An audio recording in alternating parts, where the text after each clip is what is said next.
हर हर महादेव। दोस्तों, आप सभी का अपने YouTube चैनल शिल्पा भक्तिवाणी में बहुत बहुत स्वागत है। भोलेनाथ की कृपा सदैव आप सभी पर बनी रहे। प्रदोष व्रत महीने में 2 बार त्रयोदशी तिथि पर रखा जाता है। यह कृष्ण पक्ष और शुक्ल पक्ष में मनाया जाता है।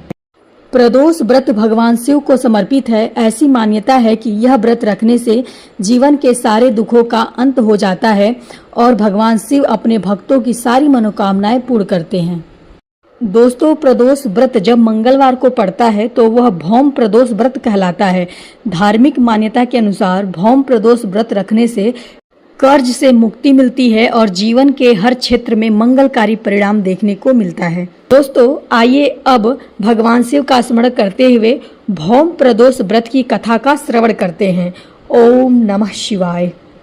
प्राचीन काल की बात है। एक नगर में एक वृद्ध ब्राह्मणी रहती थी।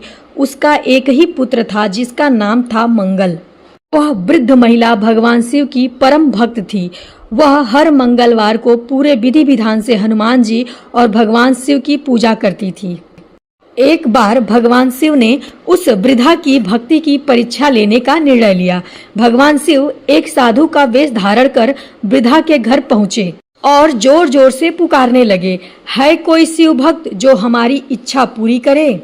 साधु की आवाज सुन करके वृद्धा बाहर आई और आकर के साधु को प्रणाम किया और पूछा, महाराज आज्ञा दें, मैं आपकी क्या सेवा कर सकती हूँ। भगवान शिव जो साधु का वेश धारण करके आए हुए थे, उन्होंने कहा, माता हमें बहुत ही भूख लगी है। हम भोजन तो करेंगे लेकिन हमारी एक शर्त है। हम उस जमीन पर भोजन बनाएंगे जिसे किसी मनुष्य के रक्त से सींचा गया हो और तुम अपने पुत्र मंगल को बुलाओ। हम उसके पीठ पर आग जला करके अपना भोजन तैयार करेंगे। साधु की बात को सुन करके वृद्धा एक पल के लिए सहम गई, लेकिन उसने सोचा कि अतिथि भगवान का रूप होता है तो इनकी इच्छा जरूर पूरी करनी चाहिए। उसने अपने पुत्र मंगल को साधु के हवाले कर दिया। साधु ने बालक को औंधा लिटवाया और उसकी पीठ पर चूल्हा जला करके भोजन तैयार किया। वह वृद्ध महिला बिना विचलित हुए, बिना घबराए अपनी भक्ति जारी रखती है और अंदर जाकर के अपने कार्य करने लगती है। जब भोजन तैयार हो गया तो साधु ने वृद्धा को बुलाया और कहा, भोजन तैयार है, अब अपने पुत्र मंगल को पुकारो ताकि वह भी हमारे साथ भोजन ग्रहण कर सके। वृद्धा ने दुखी मन से कहा, महाराज उसका नाम लेकर मुझे और कष्ट न दें, वह अब इस दुनिया में नहीं है। लेकिन साधु बार बार आग्रह करने लगे, नहीं तुम अपने पुत्र को बुलाओ। साधु की हठ को सुन करके वृद्धा महिला ने अपने पुत्र को आवाज दिया, बेटा मंगल कहाँ हो, बेटा मंगल कहाँ हो। तभी उसका बेटा मंगल जीवित और पूर्णतः स्वस्थ होकर घर के बाहर दौड़ता हुआ आया। अपने पुत्र को देख करके वह वृद्ध महिला अचंभित रह गई और साधु के चरणों में गिर पड़ी।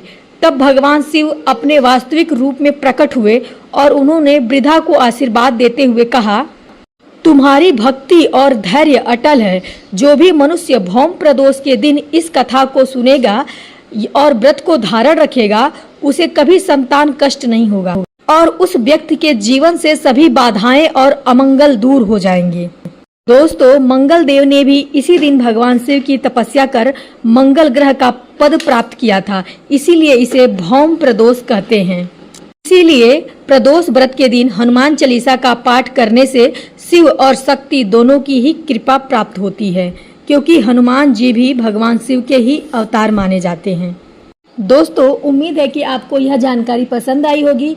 अगर यह जानकारी आपको पसंद आई है तो वीडियो को लाइक जरूर करें और अपने फैमिली फ्रेंड के साथ शेयर करें। चैनल को अभी तक सब्सक्राइब नहीं किए हैं तो प्लीज सब्सक्राइब कर दीजिए और कमेंट बॉक्स में जरूर लिखिए, ओम नमः शिवाय, हर हर महादेव। भोलेनाथ की कृपा सदैव आप पर और आपके परिवार पर इसी तरीके से बरसती रहे। हर हर महादेव, हर हर महादेव, हर हर महादेव।